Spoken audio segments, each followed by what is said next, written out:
قرآن کریم کی آیت سلام قولا من رب الرحیم یعنی ان کو سلام کہا جائے گا جو بار بار کرم کرنے والے رب کی طرف سے ان کے لیے پیغام ہوگا کے حوالے سے حضرت خلیفۃ المسیح الخامس ایدہ اللہ تعالی بنصر العزیز فرماتے ہیں، اس لفظ سلام میں اللہ تعالیٰ کی طرف سے ایک مکمل حفاظت کا پیغام اور وعدہ دے دیا ہے، اس خدا کی طرف سے جو رحم کرنے والا خدا ہے اور بار بار رحم کرنے والا خدا ہے۔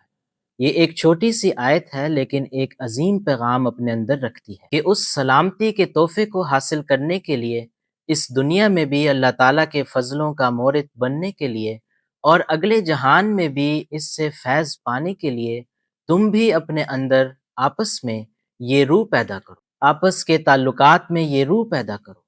ایک دوسرے کو سلامتی بھیجو تو یہ تحفہ تمہیں ملتا رہے گا۔ پھر اس کا فائدہ یہ بھی ہے کہ آپس کی سلامتی کے تحفے سے جہاں اللہ تعالیٰ کی رضا حاصل کر کے جنت میں جگہ پاؤ گے، وہاں اس دنیا میں بھی سلامتی کی وجہ سے اپنے روح و دماغ کو بھی امن میں رکھو گے، اور اللہ تعالیٰ کے فضلوں کے حصول کا بھی یہ ایک عظیم راستہ ہے۔